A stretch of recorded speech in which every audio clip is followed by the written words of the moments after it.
Hello friends, मेरा नाम रविंद्र है और मैं आपका अपने यूट्यूब चैनल वंडर स्टडी में वेलकम करता हूं। फ्रेंड्स, इस वीडियो में मैं आपके लिए लेकर आया हूं बायोलॉजी के सम इम्पोर्टेंट क्वेश्चंस जो कई बार एग्ज़ाम में पूछे जा चुके हैं और आने वाले एग्ज़ाम में जैसे बैंक, रेलवे, एसएससी आदि में पूछे जा सकते हैं। तो चलिए फ्रेंड्स, बिना देर के हुए इस वीडियो को स्टार्ट करते हैं।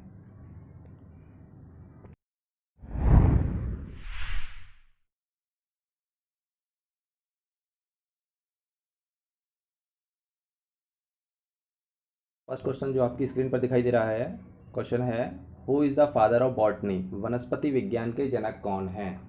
4 ऑप्शंस दिए हुए हैं आपको। फर्स्ट ऑप्शन है चार्ल्स डार्विन, सेकंड ऑप्शन है लैमार्क, थर्ड ऑप्शन है थियोफ्रास्टस एंड फोर्थ ऑप्शन है एरिस्टोटल। आपको इसका सही जवाब बताना है। तो चलिए पहले मैं इसका सही जवाब आपको बता देता हूँ। आप वीडियो को पॉज करके भी इसका सही जवाब दे सकते हैं। चलिए इसका सही जवाब मैं आपको बताता हूँ। इसका सही जवाब है थियोफ्रास्टस। ओके। अगर आपको ऐसा लगता है कि एरिस्टोटल भी आपको कहीं सुना हुआ लग रहा है तो बिल्कुल सुना होगा आपने एरिस्टोटल, जिसे हम हिंदी में अरस्तु के नाम से भी जानते हैं। तो अरस्तु इसका सही आंसर नहीं है। अरस्तु बायोलॉजी के जनक हैं। He is father of biology और जिन्हें हम जंतु विज्ञान के पिता के रूप में भी जानते हैं। चलिए नेक्स्ट क्वेश्चन देख लेते हैं। नेक्स्ट क्वेश्चन है the study of cell is called. कोशिका के अध्ययन को क्या कहते हैं? इसके भी आपको 4 ऑप्शंस दिए हुए हैं। साइकोलॉजी, साइटोलॉजी, माइकोलॉजी और हेपेटोलॉजी। तो इसमें सही जवाब पहले मैं आपको बता देता हूँ, फिर एक एक करके सारे ऑप्शंस क्लियर करूँगा आपके। तो इसका सही जवाब है साइटोलॉजी। कोशिका के अध्ययन को the study of cell is called cytology. और अगर हम अदर ऑप्शंस की बात करें, साइकोलॉजी, साइकोलॉजी आप जानते हैं जिसे हम मनोविज्ञान के नाम से भी जानते हैं। मनोविज्ञान, मनोविज्ञान कहते हैं इसे। चलिए, और अगर माइकोलॉजी है तो ये कवक का अध्ययन कहलाता है। कवक जिसे हम फंजाई कहते हैं, कवक का अध्ययन को हम माइकोलॉजी कहते हैं। और हेपेटोलॉजी लीवर से संबंधित है। The study of liver is called hepatology. Liver, liver. Okay. चलिए नेक्स्ट क्वेश्चन पे चलते हैं। नेक्स्ट क्वेश्चन है, थर्ड क्वेश्चन है largest cell of human body is. Human body की सबसे बड़ी सेल कौन सी है? तो इसका सही जवाब मैं आपको बताता हूँ। इसकी सही जवाब है नर्व सेल, जिसे हम तंत्रिका कोशिका भी कहते हैं, जो कि ब्रेन में होती है। चलिए नेक्स्ट क्वेश्चन है, चलते हैं।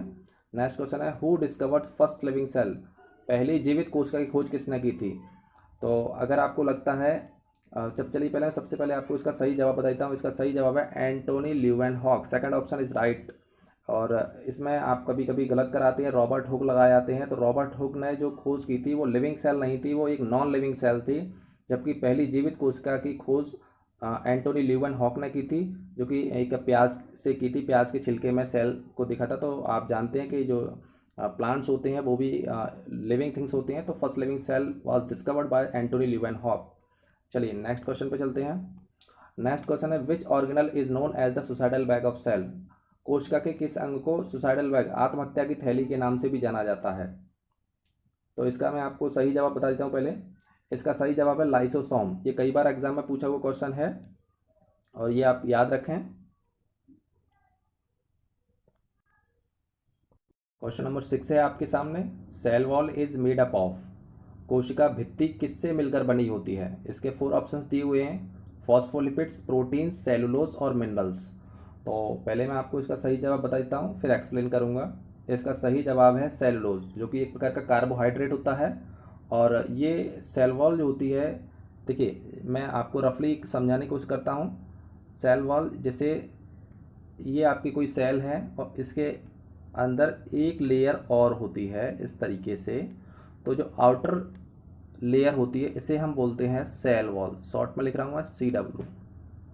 और इनर जो लेयर होती है इसे हम बोलते हैं सेल मेम्ब्रेन, कोशिका झिल्ली। तो सेल वॉल जो होती है, जो आउटर जो लेयर आपको दिखाई दे रही है, ये सेलुलोज की बनी होती है। और अंदर जो है वो सेल मेम्ब्रेन है, जिसे हम कोशिका झिल्ली कहते हैं। और बाहर की मेम्ब्रेन को इंग्लिश में सेल वॉल कहते हैं और हिंदी में कोशिका भित्ति कहते हैं। और ये जो कोशिका भित्ति होती है ये सेलुलोज की बनी होती है। चलिए नेक्स्ट क्वेश्चन समझते हैं और देखते हैं क्या है। नेक्स्ट क्वेश्चन नंबर 7 है आपके सामने। Who discovered cell nucleus? Cell के केंद्र की खोज किसने की? जो सेल होती है, सेल के मिडिल में एक पार्ट होता है जिसे हम न्यूक्लियस कहते हैं। इस न्यूक्लियस की डिस्कवरी किसने की? न्यूक्लियस, ये न्यूक्लियस की डिस्कवरी किसने की? तो nucleus was discovered by sir Robert Brown. इसका सही आंसर है Robert Brown, D. Next question देख लेते हैं। Which organelle is known as power house of cell? निम्नलिखित में से किस ऑर्गेनल को, किस कोशिका को कोशिका का विद्युत ग्रह यानी पावर हाउस कहते हैं? तो इसका सही जवाब है माइटोकॉन्ड्रिया। चलिए नेक्स्ट क्वेश्चन देख लेते हैं। नेक्स्ट क्वेश्चन है which of the following is known as genetic material? निम्नलिखित में से किस को जेनेटिक मटेरियल यानी आनुवांशिक पदार्थ कहते हैं? आनुवांशिक पदार्थ कहते हैं, इसका सही जवाब है डीएनए, जिसकी फुल फॉर्म है deoxy ribo nucleic acid, ribose nucleic acid. ये एक जेनेटिक मटेरियल होता है जो कि पीढ़ी दर पीढ़ी हमारी इंफॉर्मेशन को ट्रांसफ़र करने का काम करता है। चलिए नेक्स्ट क्वेश्चन देख लेते हैं। Which of the following is not found in animal cell? निम्नलिखित में से कौन सा ऐसा सेल का पार्ट है जो एनिमल सेल में नहीं पाया जाता है? तो देखिए इनमें इसका सही जवाब है सेल वॉल, कोशिका भित्ति। ये एक मेन डिफरेंस है एनिमल सेल और प्लांट सेल। एनिमल सेल में सेल वॉल नहीं होती है, जबकि प्लांट सेल में सेल वॉल होती है। तो आपको याद रखना है cell wall is the main difference between animal cell and plant cell. Okay, अब जो क्वेश्चन आपकी स्क्रीन पर दिखाई दे रहा है, which nitrogenous base is not present in RNA? इसमें 4 ऑप्शंस हैं, एडेनिन, थाइमिन, ग्वानिन और साइटोसिन। तो इसमें आपको सही आंसर बताना है। तो देखिए आरएनए, मैंने आपको बताया था न्यूक्लियस में 2 तरह के मॉलिक्यूल्स होते हैं, डीएनए एंड आरएनए। अब इन दोनों में जो मेन डिफरेंस होता है वो ही इसमें जो नाइट्रोजन बेस है वही आरएनए में प्रेजेंट नहीं होता है। तो इसका सही मैं आंसर आपको बता देता हूँ, इसका सही आंसर है थाइमिन। ठीक है, और डीएनए में इस जो ये थाइमिन जो होता है वो आरएनए में प्रेजेंट नहीं होता है, ये डीएनए में प्रेजेंट होता है। आरएनए में इसकी जगह पर एक नाइट्रोजन बेस होता है जिसे हम बोलते हैं यूरेसिल। ओके, चलिए नेक्स्ट क्वेश्चन देखते हैं। क्वेश्चन नंबर 12 है आपकी स्क्रीन पर। क्वेश्चन है which of the following is known as the kitchen of cell? निम्नलिखित में से किसको कोशिका की रसोई कहते हैं? इसमें 4 ऑप्शंस दिए हुए हैं, क्लोरोप्लास्ट, ल्यूकोप्लास्ट, क्रोमोप्लास्ट और गोल्जी बॉडी। तो चलिए पहले मैं आपको इसका सही आंसर बता देता हूँ, उसके बाद मैं इसको फिर आपको एक्सप्लेन करूँगा। तो इसका सही आंसर है क्लोरोप्लास्ट। ऑप्शन ए इसका सही है, क्लोरोप्लास्ट। इसको हम हिंदी में हरित लवक के नाम से भी जानते हैं। और दूसरा जो ऑप्शन है वो है ल्यूकोप्लास्ट, इसको हम अवर्णी लवक कहते हैं। और ये इसे कोशिका की रसोई नहीं कहते हैं, ये बेसिकली पौधों की जड़ों में पाया जाता है ल्यूकोप्लास्ट, जहाँ सूर्य का प्रकाश नहीं पहुँचता है।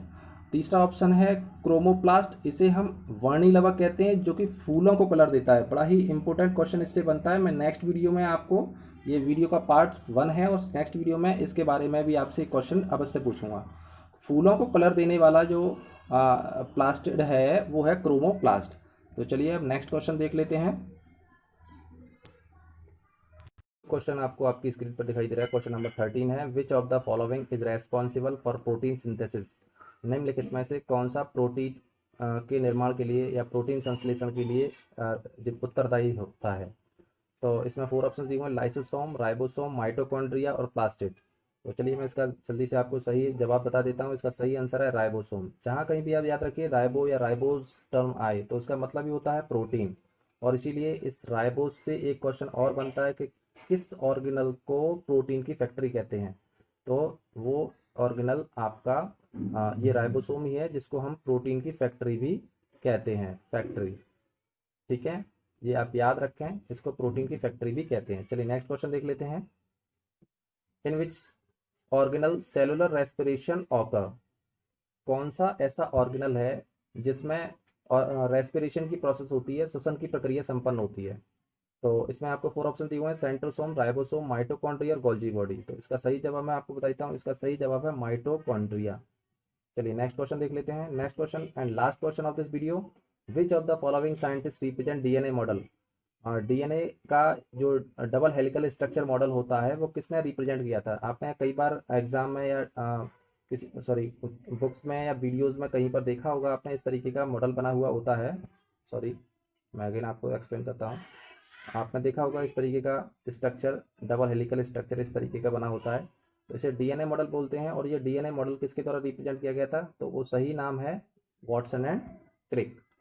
तो मैं आशा करता हूँ आपको ये मेरी वीडियो बहुत पसंद आई होगी, और इस वीडियो पर आपके जो भी कमेंट हों वो आप मुझे कमेंट सेक्शन में लिखकर बताएं।